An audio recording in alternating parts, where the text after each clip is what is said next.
Oke, saudara, mari kita berdoa. Kita mohon pimpinan Tuhan. Kita belajar bersama firman Tuhan. Bapa yang di surga, kami datang kepada Tuhan. Kami mengucap syukur dan terima kasih karena anugerah-Mu. Kami bersyukur karena belas kasihan Tuhan bagi kami orang-orang yang tidak layak ini. Namun Tuhan terus membimbing kami, menyertai kami, dan memberi kami hikmat, akal budi, dan pertumbuhan rohani. Terima kasih Tuhan. Kami boleh dibukakan mata rohani kami, dicelikkan, disadarkan, diinsyafkan oleh Roh Kudus. Kami serahkan seluruh pendengar radio RMC dimanapun berada, Tuhan juga boleh berkati, sehingga kami semua juga boleh bertumbuh bersama, baik melalui YouTube, melalui Zoom, melalui aplikasi radio RMC dimanapun berada. Kami serahkan doa kami hanya dalam nama Tuhan kami Yesus Kristus, Tuhan dan Juru Selamat kami yang hidup sampai selamanya. Amin. Amin. Oke, salam jumpa buat semua rekan-rekan yang dikasihi Tuhan. Kita sudah ya beberapa kali ya membahas mengenai Arminianism dan Calvinism, dan memang karena sangat banyak ya yang harus dibicarakan, itu sangat banyak sehingga tidak habis-habisnya juga kita membahas ini. Ya, untuk ini saya mau mengajak saudara untuk membaca bagian daripada kitab suci yang mungkin jarang dibaca, tapi ini juga sebagai salah satu ayat jitu dari Arminian untuk menyerang orang-orang reform. Ya. Kita lihat dari Ibrani pasal yang ke-10. Ya. Ibrani pasal yang ke-10. Bentar. Saya harus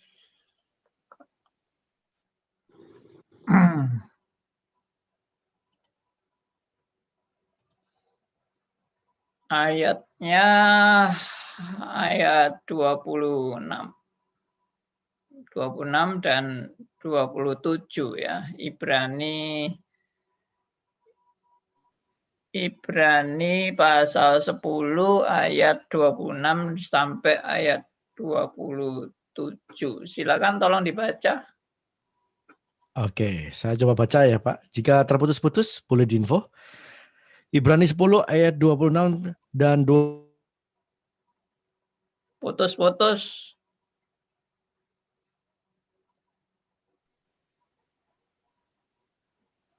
Tolong ini Pak Endarto. Ya. Ibrani 10 ayat 26 sampai 27. Sebab jika kita sengaja berbuat dosa sesudah memperoleh pengetahuan tentang kebenaran, maka tidak ada lagi korban untuk menghapus dosa itu. Tetapi yang ada ialah kematian yang mengerikan akan penghakiman dan api yang dahsyat yang akan menghanguskan semua orang durhaka. Iya. Perhatikan kalimat ini. Sebab jika kita sengaja berbuat dosa, ya, memang nggak ditulis sengaja berbuat dosa ini apa, tapi jelas dikatakan sengaja berbuat dosa sesudah memperoleh pengetahuan tentang kebenaran, maka tidak ada lagi korban untuk menghapus dosa itu. Tetapi yang ada ialah, ini ayat 27-nya, yang ada ialah kematian yang mengerikan, akan penghakiman, dan api yang dahsyat yang akan menghanguskan semua orang durhaka. Oke, coba direnungkan kembali ayat ini. Sebab jika kita sengaja berbuat dosa, sesudah memperoleh pengetahuan tentang kebenaran, maka tidak ada lagi korban untuk menghapus dosa itu. Tapi yang ada ialah kematian yang mengerikan, akan penghakiman, dan api yang dahsyat yang akan menghanguskan semua orang durhaka. Bagaimana kesan saudara membaca ayat ini? Saya ingin respon Anda. Mungkin ada yang mau memberikan kesan dari baca ayat ini. Anda nangkepnya bagaimana nih? Silakan. Malam Pak Andi. Malam Pak Liman. Ini seolah-olah perbuatan baik yang jadi persoalan Pak, yang jadi masalah Pak. Sengaja berbuat dosa nih tadi. Yang saya tangkap begitu Pak. Oke. Pak, yang dalam pikiran saya kembali muncul dosa seperti apa gitu loh Pak. Ya. Dosa seperti apa? Baik, ada lagi? Ada Pak. Keselamatan tidak jelas, tidak terjamin. Keselamatan tidak jelas, tidak terjamin. Yes. Apa lagi? Mengutamakan hidup suci. Mengutamakan hidup suci. Baik. Ada lagi? Ya, saya melihat ini karena diawali dengan kata sebab jika, jadi sebuah pengandaian. Pengandaian. Ya, pengandaian kalau kita memang benar-benar ya ini seperti sengaja, ini sudah merencanakan, jadi perbuatan yang memang sudah direncanakan untuk mau melakukan sesuatu yang bertentangan. Nah itu ya akibatnya di sini kata-kata mengerikan ya. Ini kata-kata kematian yang mengerikan ini tidak sewajarnya, jadi memang akan menghadapi penghakiman api yang tidak biasa-biasa, tapi api yang sudah dipanaskan sedemikian rupa dahsyat, dan ini menghanguskan orang-orang yang ini sebagai warning yang sudah sudah benar-benar kita perlu aware bahwa ini tidak bisa kita main-main lagi tentang perbuatan dosa. Makasih Pak Andi. Ya, makasih Pak Heru. Manusia cenderung untuk sengaja berbuat dosa. Tidak ada manusia yang tidak sengaja. Sengaja terus Pak, sampai mati. Ini masukan dari Pak Aryo ini. Tidak ada manusia yang tidak sengaja, semua sengaja. Pak Andi. Yes, saya Martin. Tadi ya nambahi Pak, mengenai tadi kan saya katakan dosanya jenis apa. Nah ini mungkin relevansinya dengan itu Pak, dosa yang mendatangkan maut, ada dosa yang tidak mendatangkan maut, itu Pak. Yes, ya bagus. Jadi ini berkaitan dengan dosa apa itu. Nah kelihatannya ini dosa yang benar-benar mendatangkan maut. Ya, dosa yang mendatangkan maut. Tadi Pak Heru juga bilang ini pengandaian. Jadi ini tidak berlaku untuk orang pilihan dong. Nah, ini Bu Willy sudah langsung to the point ini. Tidak berlaku bagi orang pilihan. Ya. Ada lagi masukan?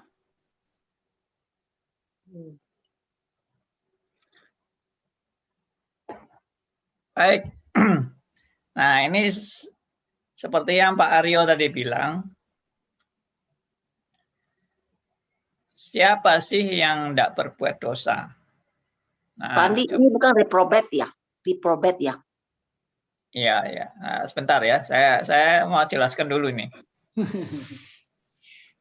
Jadi yang tadi Pak Aryo katakan, siapa sih yang tidak berbuat dosa? Nah, ini saya mau menegaskan prinsip ajaran reform yang sangat tegas bahwa semua manusia itu berdosa. Bahkan setelah dalam Kristus pun kita masih tetap berdosa. Jadi non pose non picare ya, non pose non picare ya. Iya, tidak bisa tidak berdosa, betul. Nah, ini sama dengan 1 Yohanes 1 ayat 8 sampai dengan 9. sampai dengan 10. 10 ya. Ya, 1 Yohanes 1 ayat 8 dan 10. Coba tolong bacakan.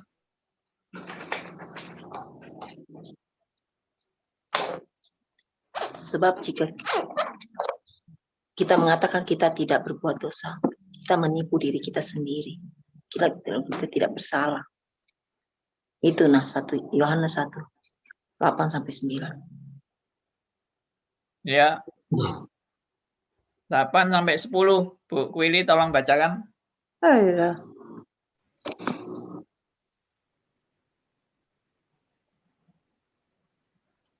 Yohanes 1. Jika kita berkata bahwa kita tidak berdosa, maka kita menipu diri kita sendiri. Dan kebenaran tidak ada. Iya, lanjut. Ya, jika kita berkata bahwa kita tidak berdosa, maka kita menipu diri kita sendiri dan kebenaran tidak ada di dalam kita. Jika kita mengaku dosa kita, maka Ia adalah setia dan adil, sehingga Ia akan mengampuni segala dosa kita dan menyucikan kita dari segala kejahatan. Jika kita berkata bahwa kita tidak ada berbuat dosa, maka kita membuat Dia menjadi pendusta, dan firman-Nya tidak ada di dalam kita. Iya. Jadi ini udah jelas ya, ayat 1 Yohanes 1 ayat 8 dan ayat 10. Sangat tegas menyatakan bahwa kita sebagai orang percaya, jangan kita bilang kita tidak berdosa. Kalau kita nggak berdosa, ya kita sama dengan menipu diri kita sendiri dan kebenaran tidak ada di dalam kita. Lalu ayat 10-nya, jika kita berkata bahwa kita tidak ada berbuat dosa, maka kita membuat Dia menjadi pendusta dan firman-Nya tidak ada dalam kita. Karena faktanya, kebenarannya adalah justru kita setelah dalam Kristus pun kita masih orang yang dalam dosa. Dalam pengertian dosanya itu bukan dikuasai dosa, tapi secara de facto-nya kita masih ada manusia lama. Dan manusia lama ini belum mati total ya. Manusia lama masih diproses, dimatikan dari hari ke hari.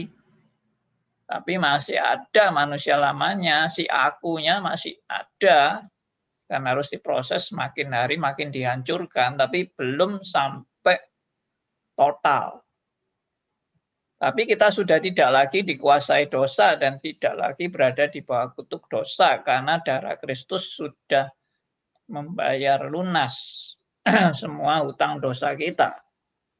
Tapi dalam arti dosa itu adalah tidak bisa mencapai sasaran Allah, ya, tidak bisa mencapai target kesempurnaan Allah,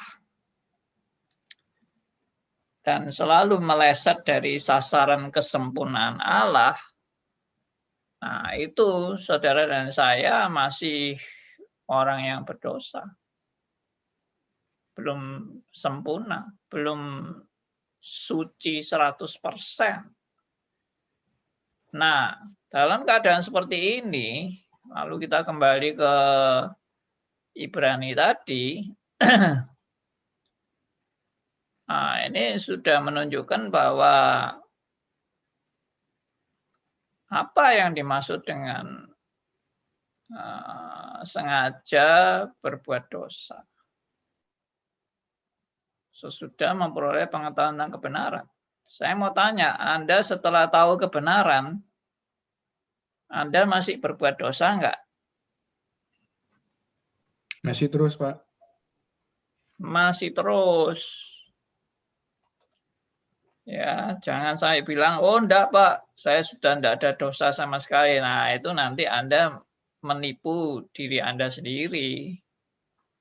Ya, kebenaran tidak ada dalam diri Anda, itu 1 Yohanes 1 ayat 8 dan 10 tadi. Jadi bagaimana mengerti ayat ini? Nah, tadi sudah diungkapkan oleh beberapa teman. Jadi yang dimaksud sengaja berbuat dosa di sini, yang pertama, ya, Pak Heru tadi bilang ini pengandaian. Ya, jadi memang kalau orang pilihan melakukan ini, ya kita pasti kehilangan keselamatan. Kalau orang pilihan melakukan ini, yaitu melakukan apa? Dosa. Dosa apa? Dosa satu-satunya yang nggak bisa diampuni, seperti yang Pak Martin tadi ngomong, adalah dosa yang menghujat Roh Kudus. Itu satu-satunya dosa yang tidak bisa diampuni. Semua dosa yang lain bisa diampuni. Sekali lagi, jangan melecehkan ajaran reform lalu mengatakan enak ya jadi orang reform itu boleh berbuat dosa sembarangan karena semua dosa bisa diampuni. Jadi orang reform itu mengajarkan orang untuk berbuat dosa terus-menerus. Itu kata-kata fitnah. Dan itu saya nggak suka dengar itu karena orang itu nggak belajar baik-baik reform, tapi nyeletuk sembarangan, menghina ajaran reform di mana dia nggak mengerti sama sekali. Ya, saya selalu kasih peringatan kepada teman-teman yang seringkali menghina reform dan melecehkan reform.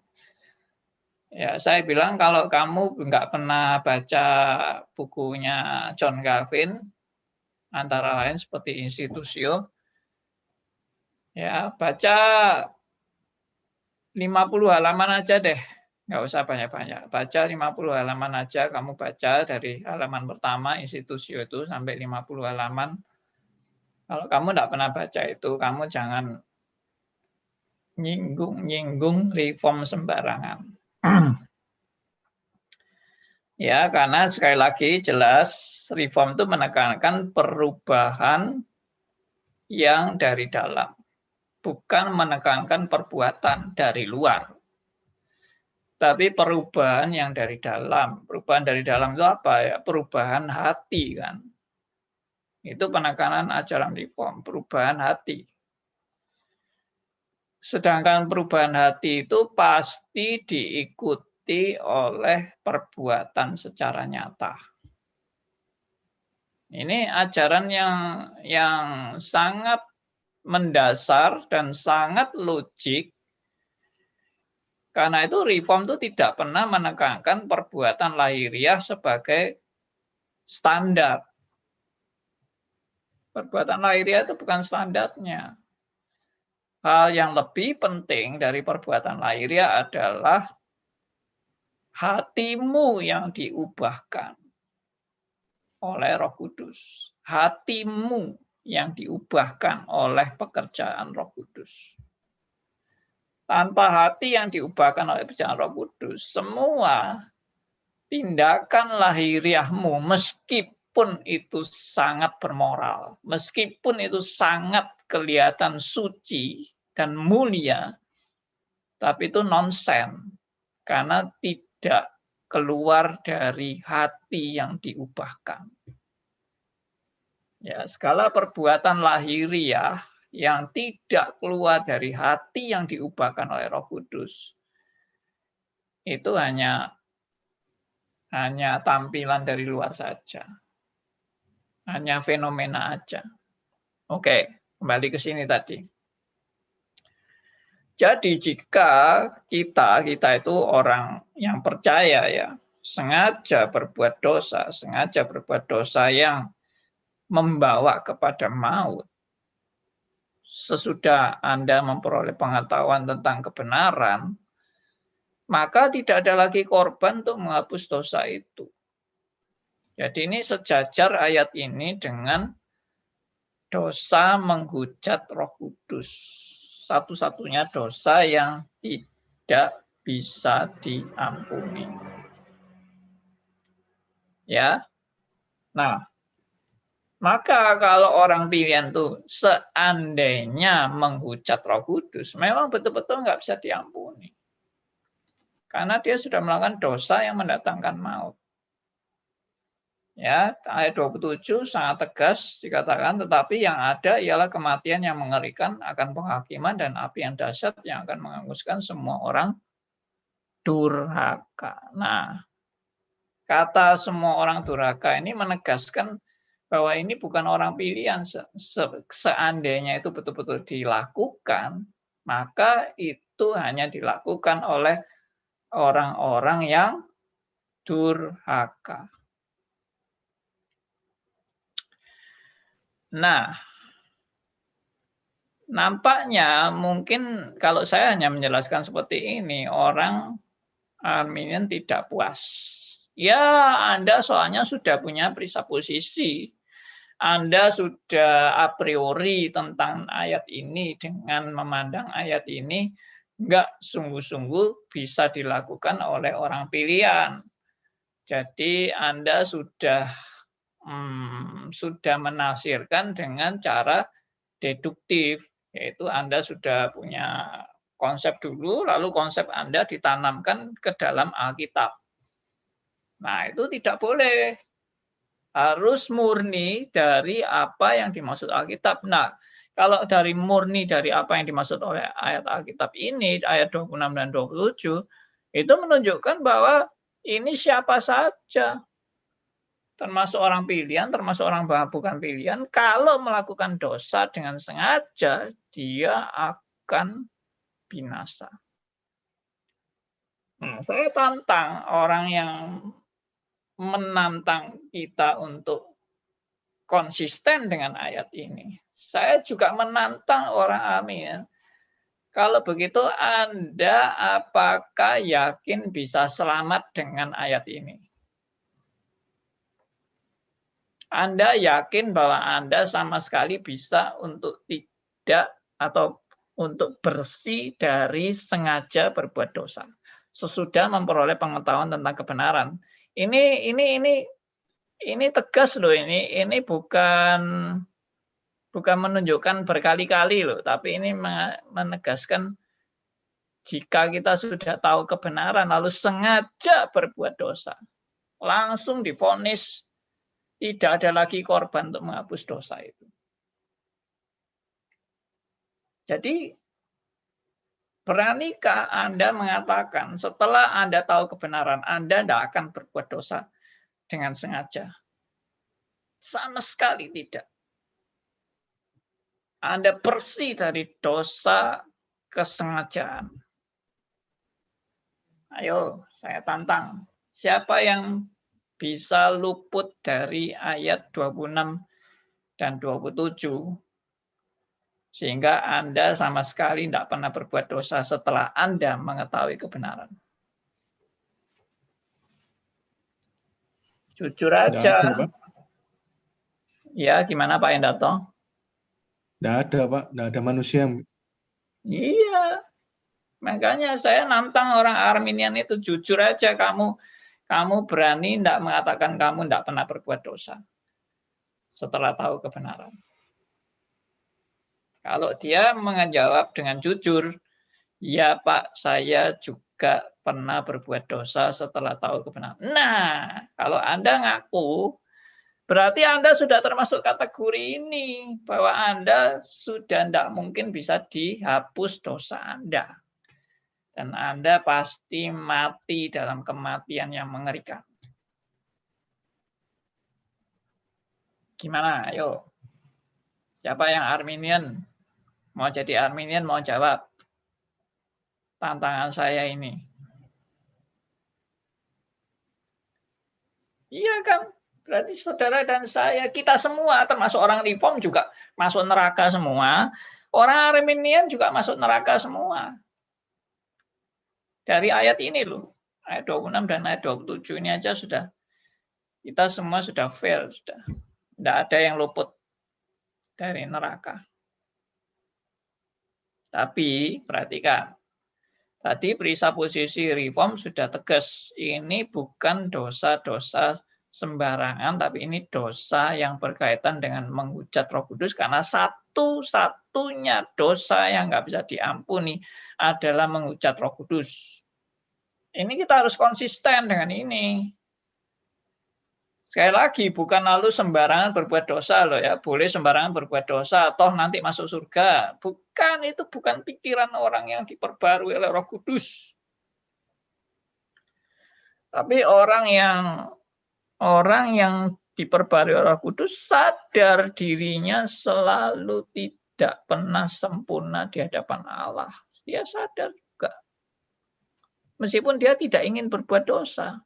Dia bukan mau enjoy dalam berbuat dosa, tapi dia sadar dia selalu berdosa di hadapan Allah. Oke. Lalu Pak, jadi dia bukan orang pilihan ya Pak? Yang mana? Yang mana? Ya, orang yang berbuat seperti tadi itu bukan orang, artinya yang dihukum berat tadi ini bukan orang yang jadi pilihan Tuhan. Sebab kedaulatan Tuhan bisa membuat apa saja. Nah, kalau sampai ada orang menolak terus-menerus seperti yang didefinisikan itu, maka dia memang dibikin gitu sama Allah. Jadi bukan orang pilihan, kasarnya gitu lah Pak. Orang pilihan, tuh pokoknya Tuhan mau kamu menerima anugerah, ya harus terima, sudah. Kalau sampai nolak, ya memang dia memang dibuat begitu. Kedaulatan ini Pak, kedaulatan. Ya, oke. Jadi Pak Aryo menekankan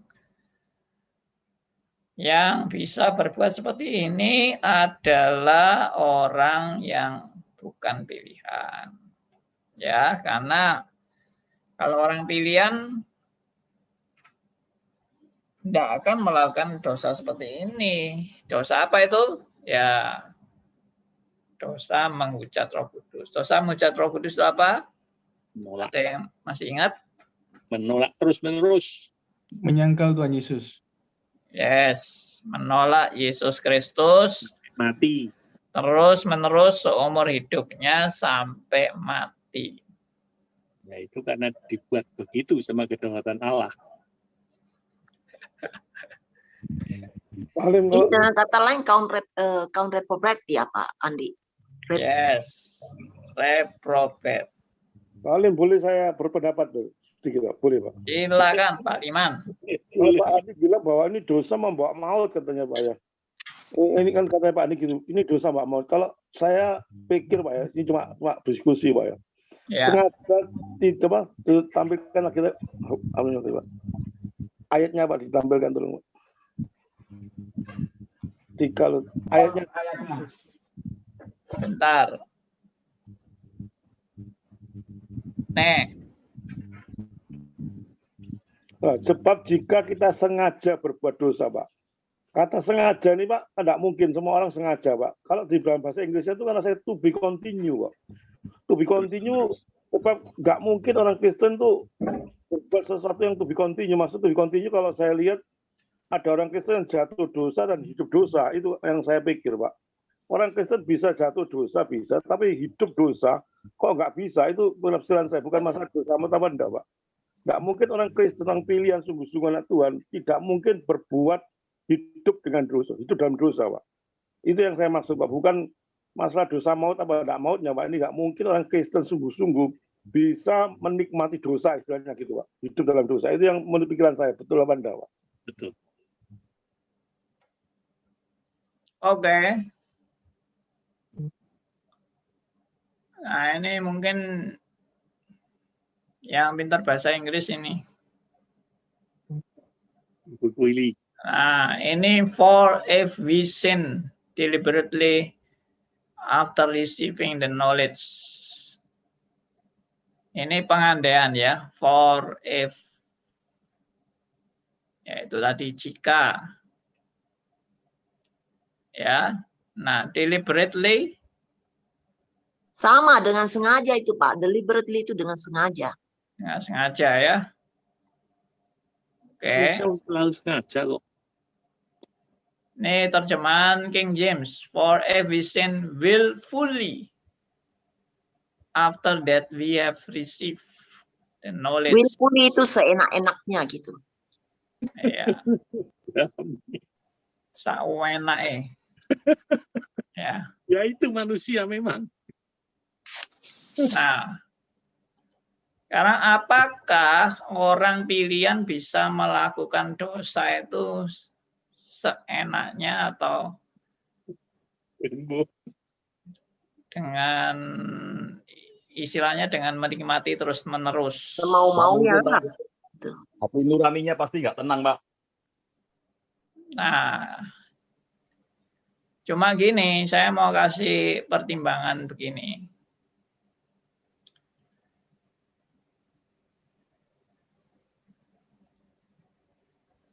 Kita ini ternyata masih berdosa. Dan kalau mau jujur, kita juga masih menikmati loh dosa-dosa itu. Jelas. Contohnya aja dosa males ya. Kita masih menikmati. Banyak wis. Ya, banyak ya, egois. Ternyata kita juga masih menikmati dosa egois itu. Ya, tapi ada tetapinya. Tetapinya itu pasti Roh Kudus bekerja dan mengingatkan kita dan menegur kita. Tapi kalau menikmati dalam arti ya masih istilahnya nggak terlalu amat sangat, waduh dosa, waduh sampai susah banget gitu. Nyata juga enggak itu. Males mengabarkan Injil misalnya. Ya masih oke-oke aja gitu. Meskipun sekali-sekali kita juga mau mengabarkan Injil. Tapi ya banyak malesnya kan. Dibandingkan rajinnya gitu loh. Jadi kalau mau jujur, kita ini masih tanda petik, masih ya menikmati itu, tanda petik. Jadi begini, saya kembali lagi kepada penafsiran yang secara konsisten ya. Sebetulnya kayak Daud misalnya, Daud itu juga waktu berdosa berzina dengan Batseba, dia sesaat menikmati itu. Ya, tentunya jangka waktunya mungkin cukup lama juga loh itu. Iya kan? Dari Daud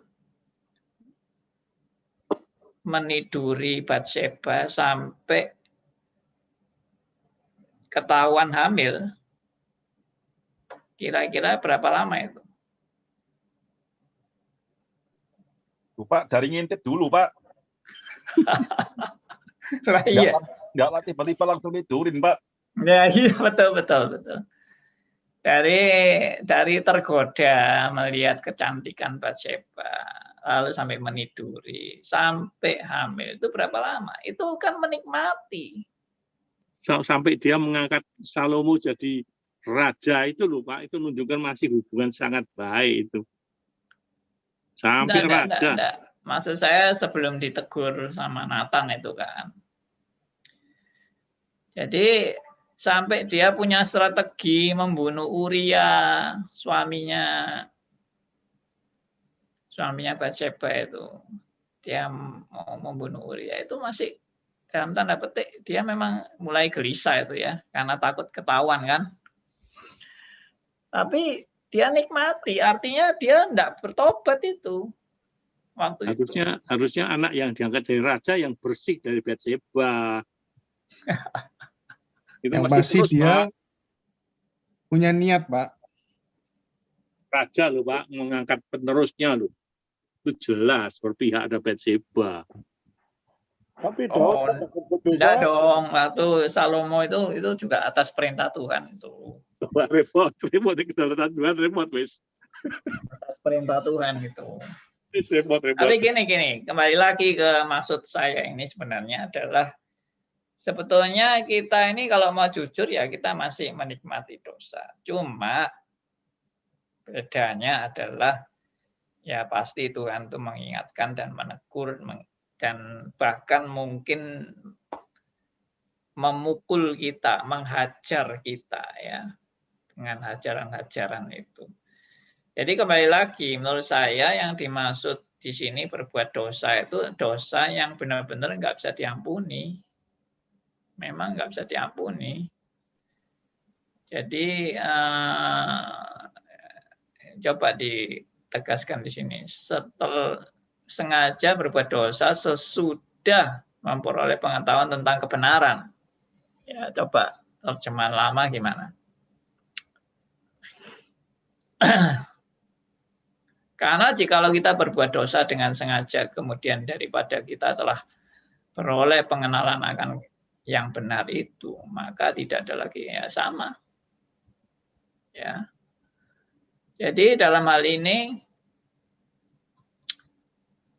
sengaja berbuat dosa itu bukan dosa-dosa yang lain, bukan dosa-dosa sembarang. Misalnya malas, kita ya bolak-balik malas kok. Betul enggak Pak Liman?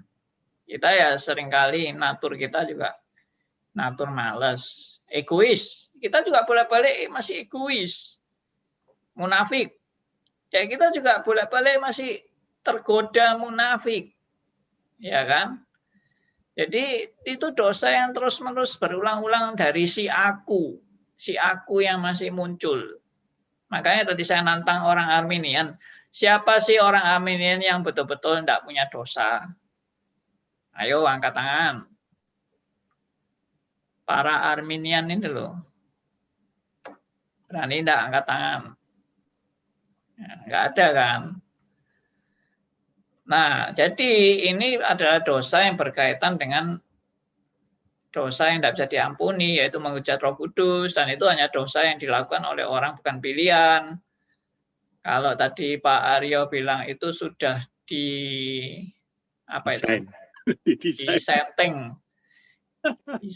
atau diatur oleh Tuhan orang yang bukan pilihan itu, tapi cara men-setting Tuhan itu dengan cukup dibiarkan aja, bukan Tuhan tuh menambah-nambahi dosanya mereka, enggak usah ditambahi.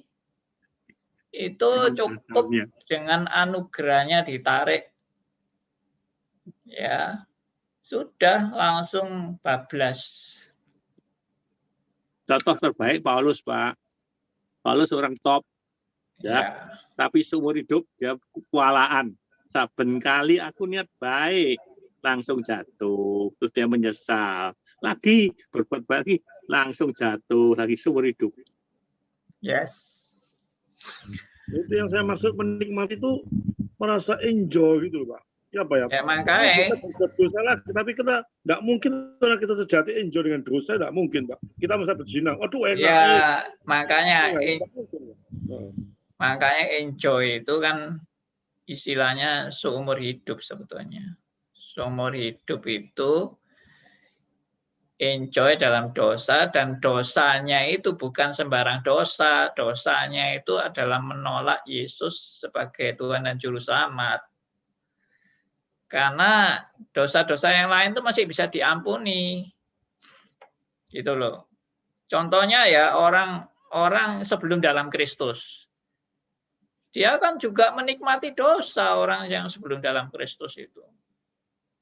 Menikmati dosa dan terus-menerus dia menikmati sampai suatu saat Roh Kudus mencelikan dia, ya, menyadarkan dia sampai dia akhirnya bertobat.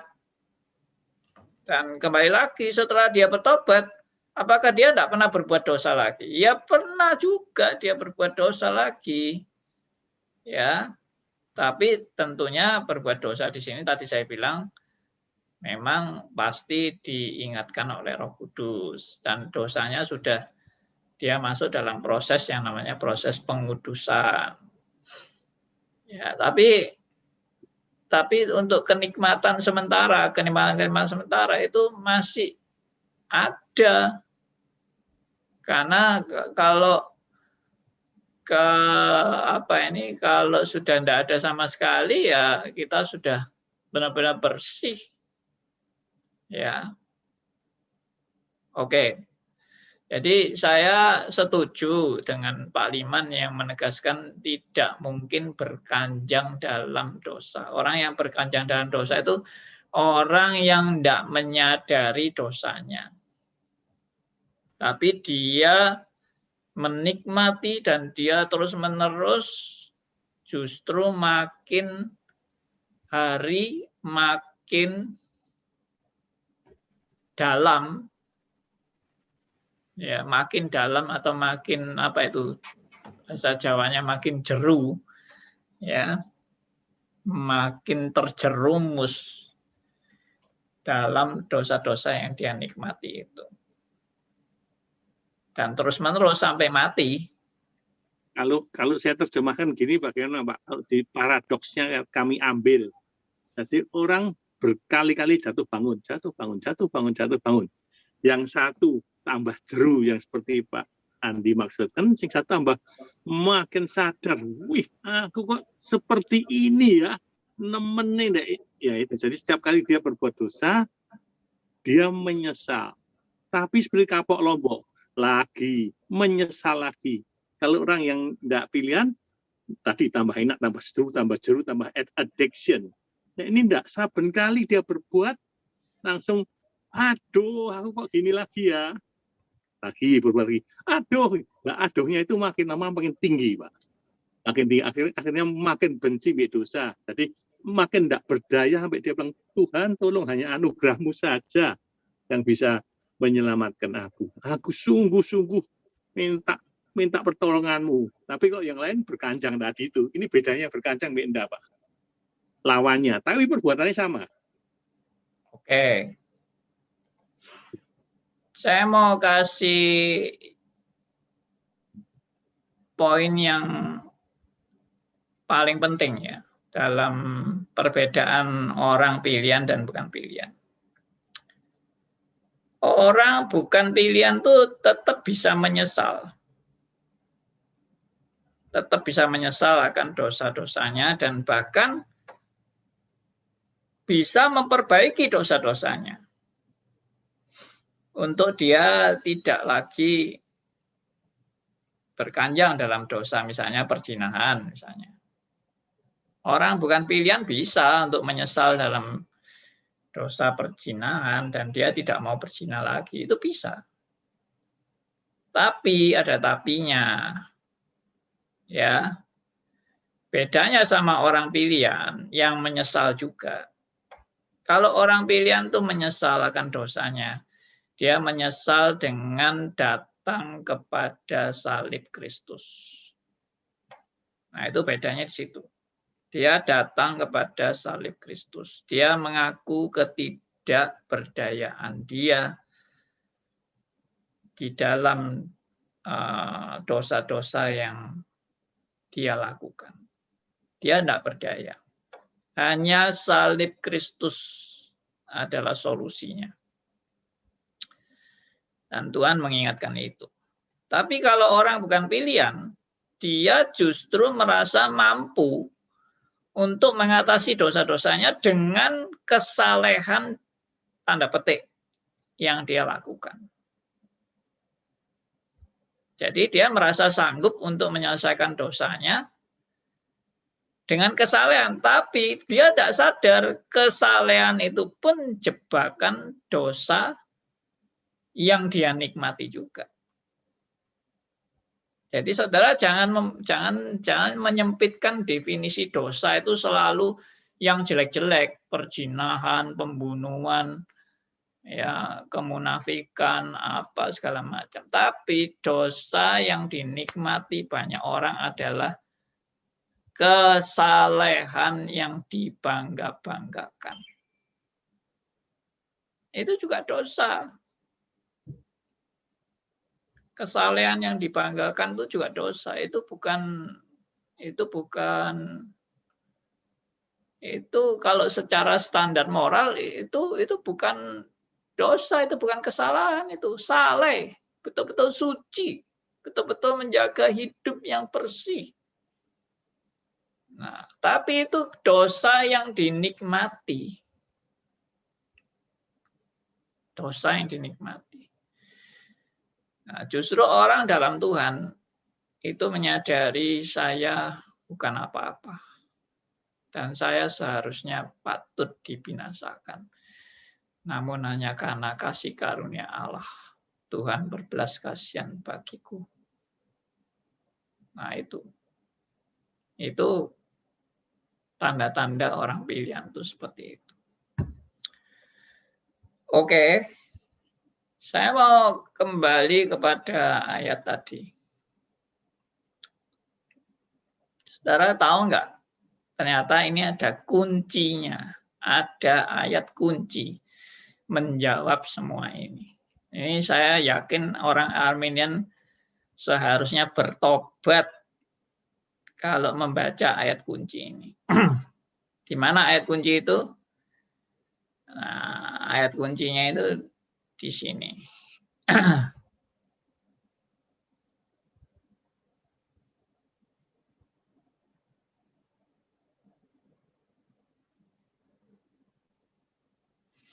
Ayat 38. Perhatikan ya.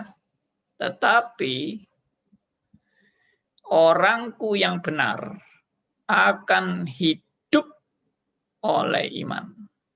Nah, ayat 38 ini ya. Orangku yang benar akan hidup oleh iman. Dan nah ini pengandaian ini.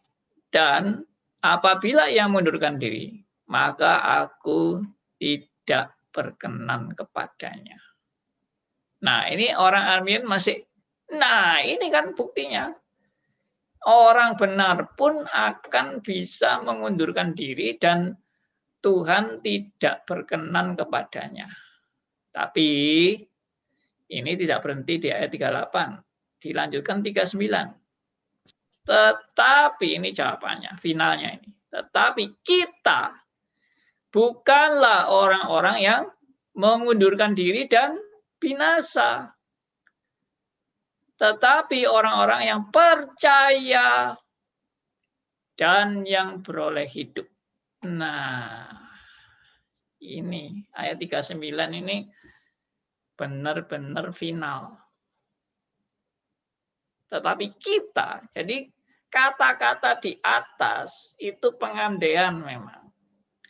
Kalau orang umat Tuhan itu ada yang mundurkan diri, ya Tuhan akan tidak berkenan kepadanya waktu dia mundurkan diri. Tapi kita bukanlah orang-orang yang mundurkan diri dan binasa, bukan. Kita orang-orang yang percaya dan yang beroleh hidup. Luar biasa kan? Saya melihat ayat 39 ini sudah benar-benar jawaban yang menegaskan semuanya. Ini mirip seperti Ibrani pasal 4 ayat 6 sampai ayat Ibrani. Apa hubungannya sama orang Armenian, Pak? Kenapa?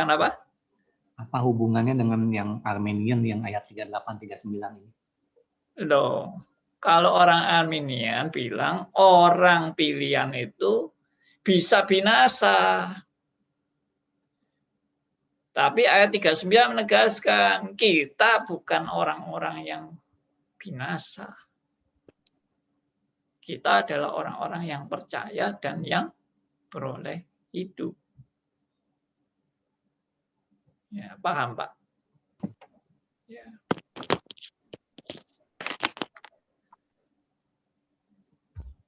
Ya, ini mirip. Coba kita lihat Ibrani pasal 6.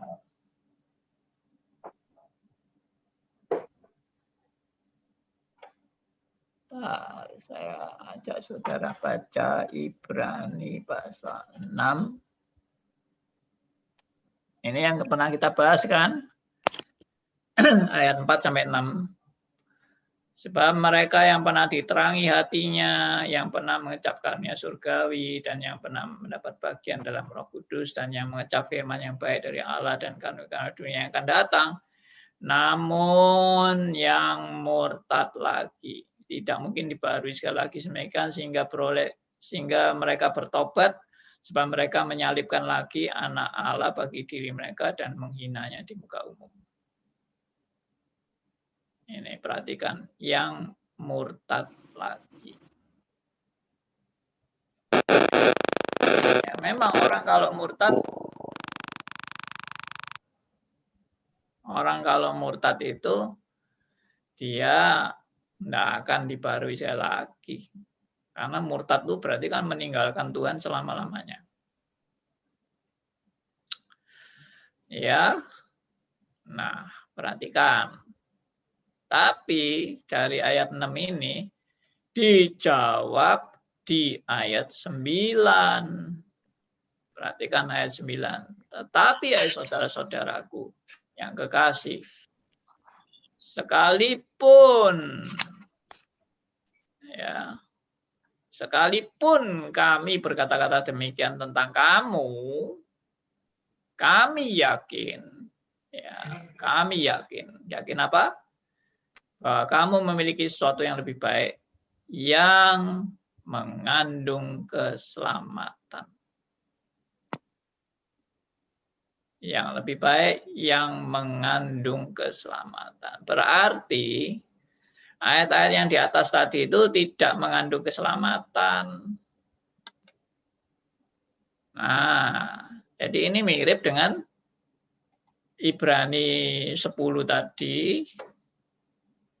Ya, ayat yang ke-38. Ibrani 10 ayat 39, 38, 39. Ya, ayat 39 terutama. Tetapi kita bukanlah orang-orang yang mundurkan diri dan binasa, tapi orang-orang yang percaya dan yang beroleh hidup. Ini apa sih maksudnya ini? Ayat 39 ini. Ayat 39 ini adalah ayat jaminan. Jaminan keselamatan bagi orang pilihan. Sudah. Tidak ada lagi yang meragukan keselamatan bagi orang pilihan. Nah, orang Arminian itu tadi Pak, siapa yang tanya tadi? Pak Yohanes atau siapa tadi? Apa hubungannya dengan orang Arminian? Orang Arminian itu percaya bahwa keselamatan itu tidak selama-lamanya. Kalau kita tidak setia sama Tuhan, kita kehilangan keselamatan. Kalau kita tidak taat, kita kehilangan keselamatan. Kalau kita murtad, kita kehilangan keselamatan. Nah, itulah ajaran daripada Arminian. Mandi. Tapi kalau orang Arminian tetap ngotot pakai ayat 38, bagaimana Pak Kembanta, Pak? Saya tidak ada hubungan dengan 39. Kan 38 pecahkan dulu, dia bilang gitu, Pak. Ini ada 38. Itu ya memang. Saya akan jawab. Loh, ya memang kalau ada orangnya Tuhan, orang pilihan Tuhan tuh mengundurkan diri, maka Tuhan tidak berkenan kepadanya. Amin, saya aminkan ayat ini. Tapi masalahnya ini pengandaian. Apabila ini kan pengandaian. Nah, masalahnya yang namanya anak Tuhan itu di ayat 39, yaitu orang yang tidak bakal mengundurkan diri. Kenapa tidak bakal mengundurkan diri? Ya karena dalam jaminan pemeliharaan Allah. Kalau orang Arminian kan tidak, penekanannya bukan jaminan pemeliharaan Allah.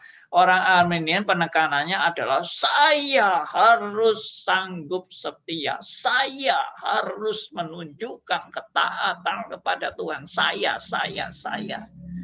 Tetapi orang Reform jelas menegaskan itu bukan saya. Itu jaminan pemeliharaan Allah. Kalau Allah tidak memelihara kita, kita pasti lenyap dan pasti habis. Tapi kalau Allah yang memelihara, yang menjamin bukan kesetiaan kita, yang menjamin adalah Allah yang setia. Itu. Ya sudah. Pak, kalau yang menjamin Allah akan memelihara kita ya 100% sip Pak. Cuman ada yang merasa perlu menjaga kesaksiannya. Nah, dia takut beberapa detik sebelum akhir hidupnya dia masih goyah dan menyangkal Tuhan gitu Pak. Jadi terus diusahain, dijagain. Betul. Banyak orang sekarang mau mau seolah-olah dia yang menjamin bahwa aku harus sanggup setia sampai akhir. Sekarang istilah yang lagi tren, yang lagi ngetren sekarang ini, tahu istilahnya apa? Kalau aku harus bisa mengakhiri setia sampai akhir. Apa istilah trennya? Ayo.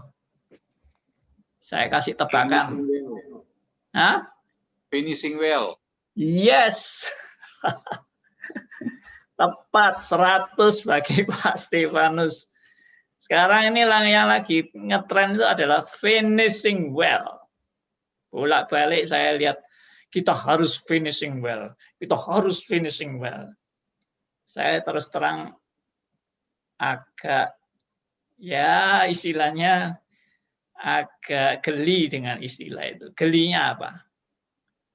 Apa kamu sanggup finishing well itu? Apa kamu sanggup? Apa kita ini sanggup? Saya jaminlah, kalau itu hanya mengandalkan kekuatan kita, omong kosong finishing well itu. Tapi itu kan katanya Paulus, Pak, itu, Pak. Itu kan Paulus yang bicara. Oh, ya nanti dulu. Kan tadi saya bilang, kalau itu penekanannya adalah kesanggupan kita yang menentukan finishing well, itu omong kosong. Tapi Paulus bilang apa? Paulus bilang, aku sebagaimana aku ada sekarang ini adalah karena kasih karunia. Bukan aku. Aku bisa berjuang lebih keras, itu juga bukan aku. Itu karena kasih karunia Allah. Jadi penekanannya itu bukan aku yang finishing well.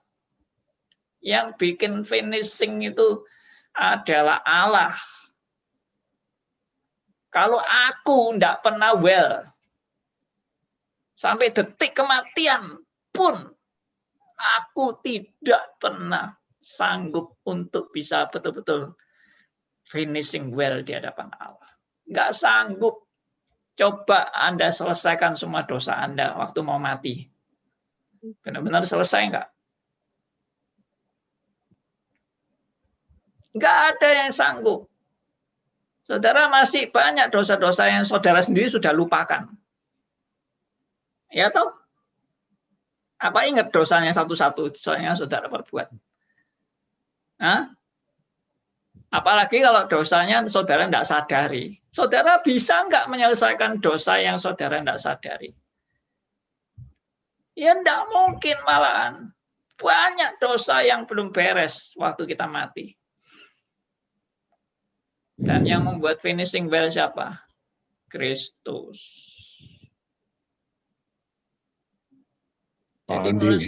Jadi menurut saya omong kosong itu, finishing well itu kalau seolah-olah wah kita harus menata hidup kita harus berjuang, jangan membersihkan hidup kita, jangan sampai ada noda sampai kita mati, kita harus bersih di hadapan Tuhan. Ya omong kosong lah. Kalau Rasul Paulus mengatakan itu Rasul Paulus sangat sadar semua yang dia sanggup bisa melakukan itu semua karena kasih karunia Allah. Bukan dia yang ngatur, bukan dia yang sanggup.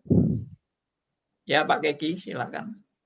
Pak Andi, saya jujur, saya merasa orang pilihan dapat kasih karunia. Saya orang lemah.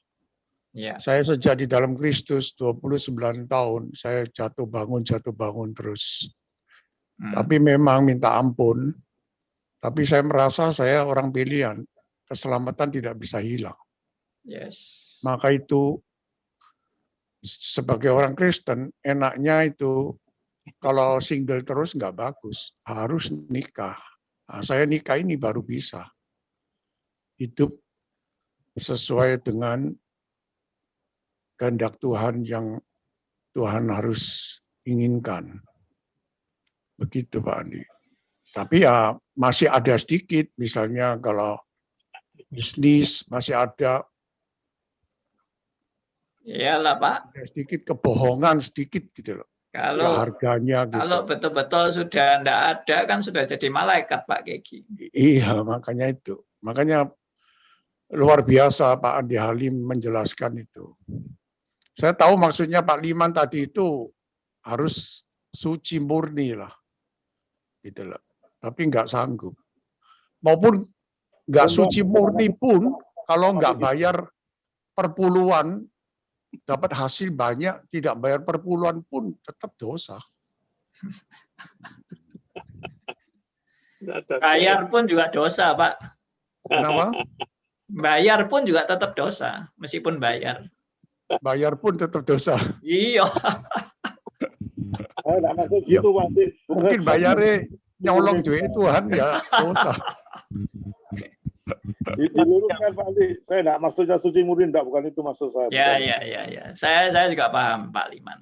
Pak Liman bukan bermaksud untuk suci bersih murni gitu, bukan. Ya, oke. Jelas. Kalau menyangkut keselamatan, memang semuanya disempurnakan oleh Tuhan kita. Tapi kalau yang menyangkut bukan keselamatan, Pak, misalnya kesetiaan kepada pasangan dan lain-lain, itu masih tanggung jawab sendiri kan, Pak? Itu pun juga karena pemeliharaan Tuhan. Benar. Sebenarnya kalau kita ini jujur aja mau menanggung semua godaan, kita pasti hancur deh. Siapa yang sanggup menahan semua godaan? Kalau iblis itu sudah dilepas sama Tuhan, cul-culan istilahnya, ya toh. Dilepas sama Tuhan untuk menggoda kita, habis lenyap lah. Biarpun kita mau tanggung jawab apapun, kita habis lenyap. Ya, siapapun itu, tidak ada yang bisa sanggup melawan godaan iblis. Kalau bukan Tuhan yang beranugerah kepada kita. Jadi saya percaya bukan hanya masalah keselamatan aja, tapi semua hal ada dalam pemeliharaannya. Semua hal tanpa kecuali. Cuman ada yang wanti-wanti nih Pak. Walaupun kita percaya semuanya ada di dalam kemurahan Allah, nanti orang yang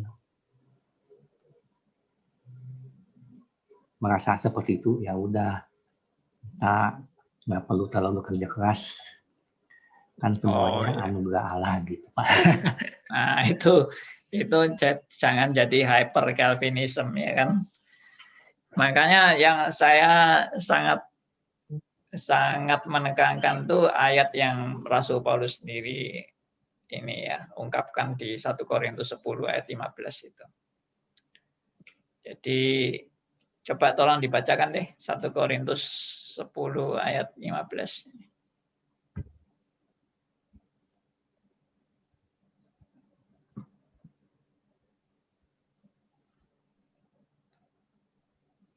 Saya bacakan 1 Korintus 10 ayat yang ke-15. Aku berbicara kepadamu sebagai orang-orang yang bijaksana, pertimbangkanlah sendiri. Keliru ya, keliru. 1 Korintus 15 ayat 10. Oke. 1 Korintus 15 ayat yang ke-10, tetapi karena kasih karunia Allah, aku adalah sebagaimana aku ada sekarang. Dan kasih karunia yang dianugerahkannya kepadaku tidak sia-sia. Sebaliknya, aku telah bekerja lebih keras daripada mereka semua, tetapi bukannya aku, melainkan kasih karunia Allah yang menyertai aku. Yeah. Only by grace. Yes. Nah, ini perhatikan ini Pak Yohanes. Sebaliknya, aku telah bekerja lebih keras daripada mereka semua. Artinya kasih karunia itu kalau sampai membuat orang males, itu perlu dicurigai. Dia itu orang yang nggak ngerti kasih karunia atau bahkan tidak pernah mendapatkan kasih karunia. Karena kasih karunia Allah itu juga mencelikkan mata rohani dia untuk memahami anugerah Allah yang luar biasa dan menyebabkan dia meresponi anugerah Allah yang luar biasa itu dengan mau lebih keras, bekerja lebih keras daripada sebelumnya. Nah, itu ciri, salah satu ciri ya cara bekerja Tuhan. Tidak mungkin membuat orang tambah malas. Cara bekerja Tuhan itu menyadarkan, menginsyafkan, menegur, ya, menghajar, ya, memukul dan seterusnya untuk tiap-tiap orang itu meresponi anugerah Allah dengan bertanggung jawab. Kalau tidak bertanggung jawab pasti dipukul sama Tuhan. Tidak mungkin dibiarin kalau dia anak Tuhan ya. Tapi kalau dia itu tambah lama tambah males, tambah lama tambah males, tambah lama tambah tidak bertanggung jawab. Semua kan kasih karunia Tuhan. Toh tetap selamat, ya aku gak kepelacur aja, aku main-main judi, aku mabuk-mabukan. Nah, itu apakah tanda-tanda orang menerima kasih karunia Allah? Ya jelas tidak. Lalu ada orang bilang gini, ya semua kan kasih karunia Allah. Jadi kalau aku ini tergoda main wanita, ya itu berarti ya bukan salahku kan. Itu karena Tuhan yang tidak memberi aku kasih karunia. Jadi aku ya enggak apa-apa, biarin aja aku main-main perempuan atau main judi atau aku mabuk-mabukan, narkoba dan sebagainya. Kan semua kasih karunia Allah. Nah, ini omongan-omongan kayak gini itu yang tadi saya katakan dari orang-orang yang tidak mengerti kasih karunia Allah, tapi sok hebat di dalam berargumentasi tentang kasih karunia, padahal ngawur. Nah, Rasul Paulus sangat jelas di dalam pemahamannya tentang kasih karunia, tidak membuat sia-sia. Sebaliknya, aku telah bekerja keras lebih daripada mereka semua. Ya, oke, harap ini makin jelas. Baik. Jadi ada Pak Elia yang bertanya, Pak. Silakan. Dari Pak Elia, 1 Korintus 12 ayat yang ketiga dikatakan, karena itu aku meyakinkan kamu bahwa tidak ada seorang pun yang berkata-kata oleh Roh Allah dapat berkata, terkutuklah Yesus. Dan tidak ada seorang pun yang dapat mengaku Yesus adalah Tuhan selain oleh Roh Kudus. Berdasarkan logika menghina Roh Kudus itu tidak bisa diampuni. Di 1 Korintus 12 ayat yang ketiga B itu. Pertanyaan saya, secara ordo Allah Tritunggal, yaitu Bapa, Anak, Roh Kudus, saya kira menghina Bapa dan Anak terkesan kok bisa diampuni. Bagaimana Bapak menjelaskan hal dosa kepada Bapa serta Yesus itu? Oh ya, baik. Yang dimaksud Tuhan Yesus, orang yang menghina atau menolak anak itu masih bisa diampuni. Karena itu dalam konteks Tuhan Yesus sedang hadir di dunia, lalu masih banyak orang yang menolak Yesus Kristus atau tidak mau percaya kepada Yesus. Nah, itu masih bisa dapat kesempatan diampuni. Tapi bagi yang menolak Roh Kudus, ya artinya menolak Roh Kudus itu dalam pekerjaan Roh Kudus yang secara final di dalam istilahnya di dalam memberikan kasih karunia-Nya untuk membuat orang percaya. Kalau itu pekerjaan final itu ditolak, ya sudah memang tidak ada jalan lagi untuk bisa menyelesaikan masalah dosanya, nggak ada lagi jalan. Karena jalan finalnya itu aja sudah tertolak. Dan kembali lagi, semua orang pasti menolak jalan final itu. Cuma yang dapat kasih karunia Allah itu yang tercelik, yang disadarkan, yang diinsyafkan, akhirnya mau menerima Yesus sebagai Tuhan dan Juru Selamat. Kalau yang nggak tercelik, ya sudah, menolak selama-lamanya. Karena dia memang bukan orang pilihan, Pak. Jadi nggak mungkin bisa menerima, kan? Iya, ya betul. Relasinya selalu ke sana.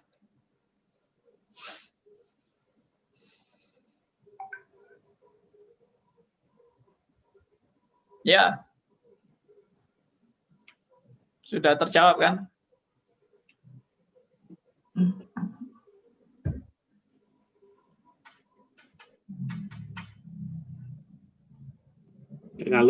Kalau umur manusia atau riwayat manusia itu ditarik satu garis yang panjang sekali, terus diakhiri di titik sebelah kanan itu kematian.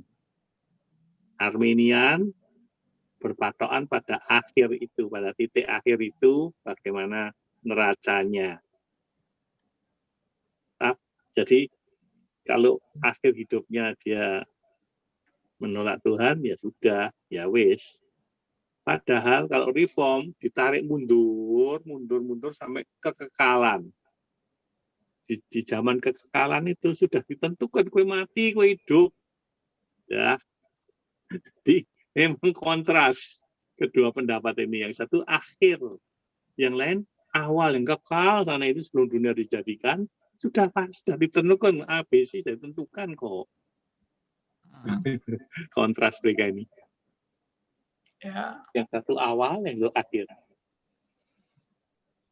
Andi, kalau orang Armenian bilang mereka harus, maksudnya setia itu finishing well ya. Terus karena dengan kekuatan mereka harus setia. Sedangkan apa tidak kontras dengan firman Tuhan yang Tuhan katakan, kalau kita tidak setia, dia tetap setia. Artinya bukan karena kesetiaan kita, tapi karena kesetiaan Allah lah yang sebagai final yang membuat kita bisa menyelesaikan pekerjaan itu gitu, yang dia berikan kepada kita gitu. Iya. Betulkah ini relevansi dari ayat itu gitu, Pak? Ya, bagus, benar. Jadi memang kalau kita tidak setia, Tuhan tetap setia. Karena dia bukan setia sama kita, dia setia pada janjinya. Tuhan setia pada janjinya. Tuhan setia pada rencananya yang kekal dan tidak pernah dia menyangkali dirinya sendiri. Tidak pernah. Ya, seperti Pak Andi selalu jelaskan, kita tidak mungkin Allah berkontradiksi dengan dirinya sendiri. Yes. Benar. Allah tidak mungkin berkontradiksi dengan dirinya. Jadi memang ini argumentasi yang harus kita berikan kepada orang Armenian, bahwa inilah yang menjadi pegangan orang-orang, maksudnya reform gitu. Baik, benar. Andi, kaum awam itu kan walaupun ada yang belajar, ada juga yang kurang tertarik belajar, cuma sedikit-sedikit. Jadi mereka itu sangat mengandalkan hamba Tuhannya.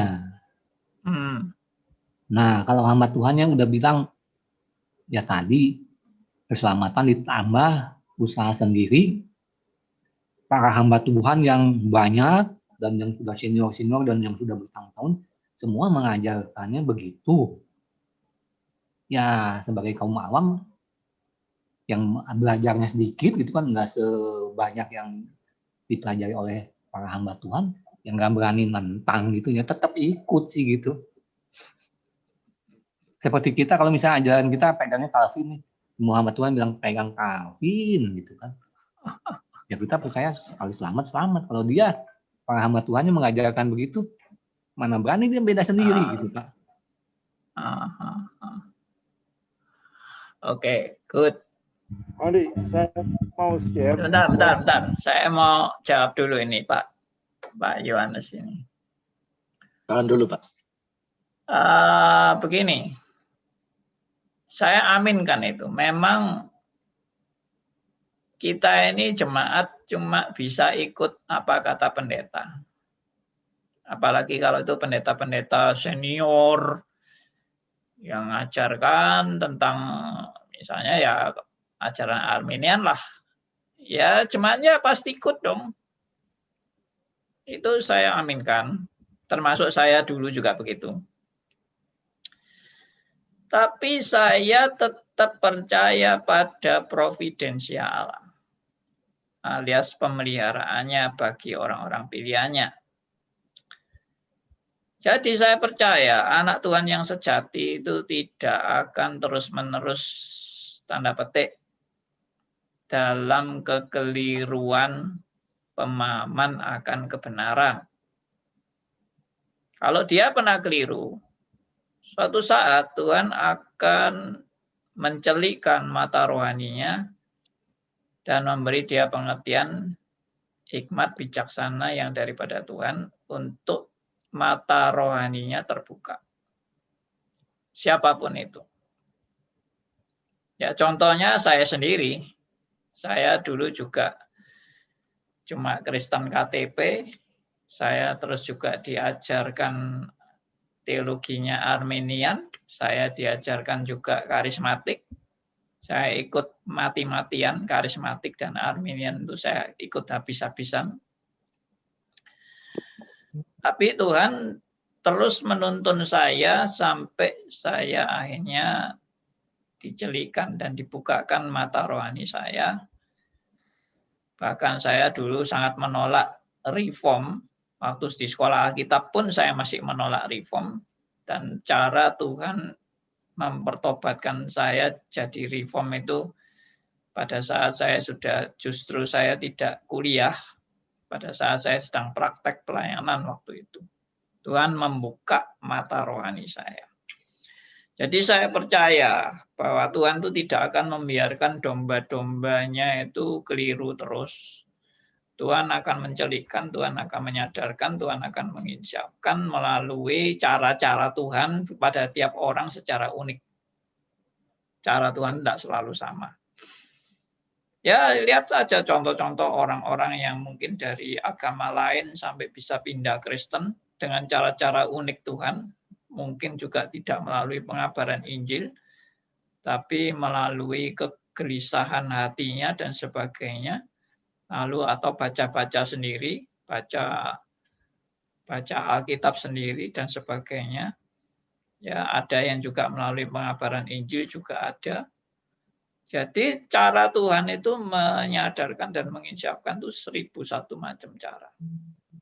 Ya, cara Tuhan untuk membuat saya lahir baru, bertobat, bukan lahir baru, untuk membuat saya bertobat dan saya tercelik mata rohani saya, itu dengan cara Tuhan mengutus orang yang tidak saya undang, datang ke tempat saya dan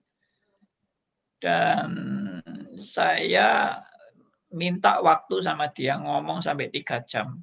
Bukan dia yang mau ngomong sama saya yang kepengen ngomong sama dia. Sampai 3 jam saya berdebat sama dia dan sejak saat itu hidup saya diubahkan Tuhan. Nah ini semua saya melihat providensia Allah sangat-sangat jelas. Providensia Allah juga bagi Rasul Paulus yang tadinya Saulus yang begitu jahat, Tuhan ubahkan dia. Tuhan juga ubahkan yang namanya murid-murid Tuhan Yesus, yang namanya Petrus, yang namanya Yohanes, ya Yakobus dan sebagainya. Tuhan ubahkan.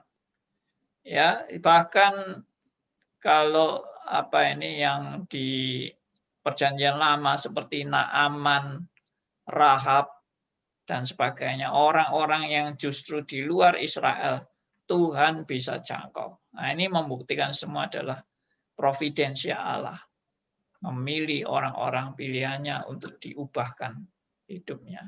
Nah, itu saya percaya itu, Pak. Oke, tadi ada yang mau bicara siapa? Berarti saya balik bahwa providensia Allah pada orang-orang Armenian yang sampai mati pun juga Armenian, Pak, berarti. Itu juga providensia Tuhan. Belum tentu.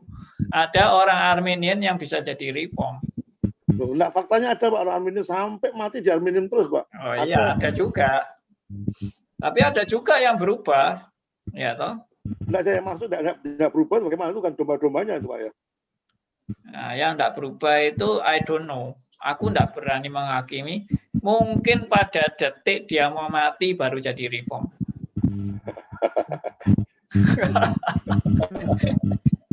Apakah Paulus itu Armenian, Pak? Kenapa? Pak Aryo? Apakah Paulus itu sebelumnya bertobat seorang Armenian rasanya? Sebelum bertobat? Iya, maksudnya Pak Paulus lama. Ya, dia Yudaisme ya. Yudaisme. Armenian juga itu ya? Oh, enggak. Bukan Armenian, lain tuh. Yudaisme lain. Yudaisme itu malah percaya juga loh kepada penetapan Allah. Percaya juga.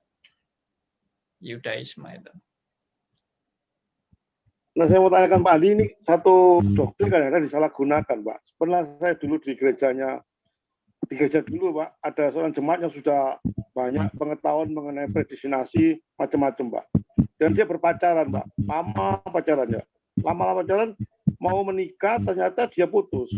Itu diputus. Dan kaget, orang-orang semua tanya, kenapa kamu kok putus? Mau kawin, kok putus? Loh, ini sudah predestinasi, sudah ditentukan. Jadi kadang-kadang dibalik itu, jawabnya ya apa ini loh sudah ditentukan, sudah putus ya, sudah ditentukan, nggak usah tanya lagi. Nah, itu Pak, kadang disalahgunakan seperti itu, Pak. Itu ya. Bisa, Pak. Ya, itu namanya orang nggak ngerti anugerah dan tidak mengerti kasih karunia dan tidak mengerti tanggung jawab. Ya, saya sama sekali tidak respect dengan orang-orang ngaku-ngaku reform tapi mengkambing hitamkan doktrin reform untuk melepaskan dirinya dari tanggung jawab. Nah, itu sama sekali enggak benar. Ya. Itu tidak boleh terjadi. Pak, mau sedikit meluas nih Pak pertanyaannya. Ya, mengenai memilih teman hidup bukan memilih teman hidup, yang anak memilih teman hidup nih Pak. Ya. Kalau kita kan berharap pilihlah teman hidup yang seiman. Bukan saja seiman tapi juga yang Calvin gitu Pak.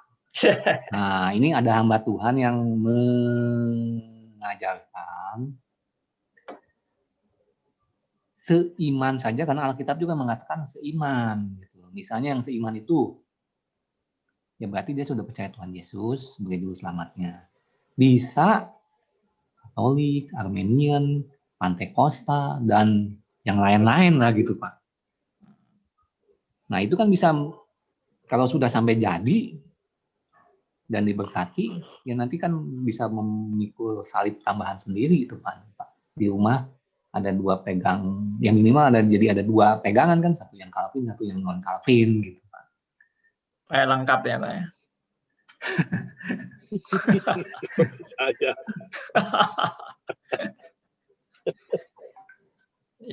Ya. Oke, nah ini begini. Reform memang percaya semua dalam kedaulatan Allah. Tapi sekali lagi Reform tidak mengajarkan fatalisme dan tidak mengajarkan orang untuk tidak bertanggung jawab dengan anugerah yang Tuhan sudah berikan kepada dia. Jadi anugerah ya anugerah. Tapi anugerah itu tetap tidak menghilangkan unsur tanggung jawab manusia. Jadi menurut saya tanggung jawab manusia itu tetap harus diutamakan ya, di samping kedaulatan Allah yang secara mutlak. Artinya saya akan membalikan seperti ini. Justru kalau Anda sudah menerima anugerah Allah itu menyadarkan dan menginsyafkan Anda akan tanggung jawab yang harus Anda lakukan di hadapan Tuhan. Itu. Jadi anugerah Allah itu justru menyadarkan dan menginsyafkan tanggung jawab yang harus kita lakukan di hadapan Tuhan, tapi tetap finalnya adalah Tuhan. Jadi misalnya begini, contoh teman hidup. Ya teman hidup ya harus kita didik anak kita untuk memilih teman hidup yang betul-betul bertanggung jawab. Jangan sembarangan memilih teman hidup kan. Tapi seandainya suatu saat dia sudah milih, dia sudah berdoa, dia sudah bergumul dan sebagainya, suatu saat anak kita akhirnya memilih yang bukan harapan kita, ya kan? Ya sudah, apa lagi?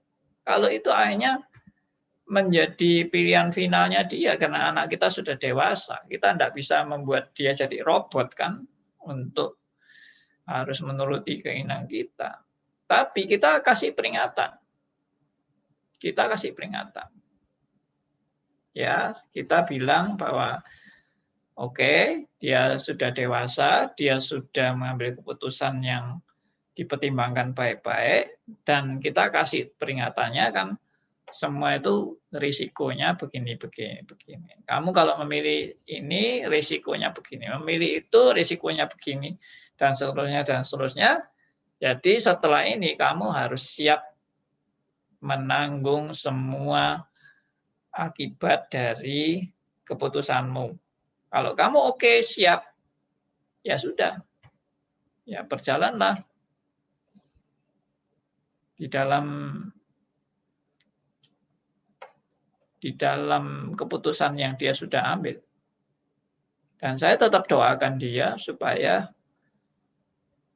ya belas kasihan Tuhan bagi dia juga terus boleh dinyatakan sesuai dengan yang Tuhan mau tentunya. Semua ini kan bukan kedaulatan saya dan bukan kemampuan saya untuk menentukan jalan hidup anak saya. Nah, Tuhan itu kan suka daya humornya tinggi, Pak. Tuhan suka kasih izin kan? Gitu kan, Pak? Ya, izin itu pun untuk pelajaran. Pelajaran buat kita. Akibat dari mungkin kengototan kita yang diizinkan Tuhan. Nggak apa-apa. Kita jalani itu, Tuhan izinkan itu terjadi, tapi itu menjadi pelajaran dan hikmat yang dari Tuhan buat kita. Ya itulah yang bisa kita ambil pelajarannya. Seperti itu. Ada istilah Pak, love is blind gitu Pak. Kemudian love is blind. Ya. Kemudian juga yang reform udah dicoba katanya, nggak lebih baik katanya. Terus waktu kan udah berjalan terus nih. Iya. Akhirnya ya udahlah dipilih yang the best from the worst gitu kan. Ya enggak apa-apa. Saya tetap percaya kedaulatan Allah melampaui segala keputusan manusia. Love is blind, ya biarin kamu ngotot dengan blindmu. Suatu saat kamu akan tercelik kalau kamu memang anak Tuhan. Kamu akan sadar. Oke, ini ada kelihatannya Pak Pramana ini mau bicara ini. Iya Pak Adi, mau tanya, itu ada yang firman Tuhan berkata, banyak yang dipanggil, sedikit yang dipilih. Nah itu dipanggil ini dipanggil untuk apa Pak? Ya. Yang dimaksud banyak yang dipanggil itu adalah external calling. External calling itu seperti misalnya kalau KKR, pengkhotbah, berkhotbah, mengundang orang-orang untuk percaya kepada Yesus sebagai Tuhan dan Juru Selamat. Itu panggilan dan itu external calling. Sedangkan yang dipilih itu yang meresponi panggilan dengan hati yang sungguh-sungguh karena pekerjaan Roh Kudus. Nah, itu disebut dengan internal calling, ya, panggilan secara khusus. Dan internal calling itu pasti adalah panggilan yang efektif, ya, panggilan yang membuat orang akhirnya bertobat dan mau menerima Yesus sebagai Tuhan dan Juru Selamat. Oke, demikian Pak Pramana. Ini Pak Eli ada melanjutkan pertanyaannya, Pak. Apakah Roh Kudus bisa gagal dan bisakah penetapan Allah gagal? Pak Elia ini lagi mancing ini.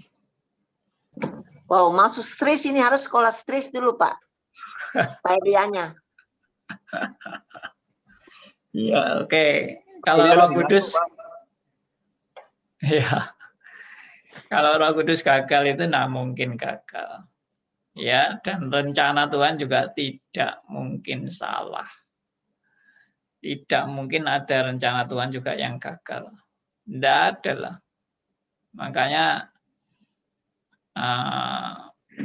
Alkitab juga sangat menegaskan apa yang Tuhan rencanakan, itulah yang terjadi.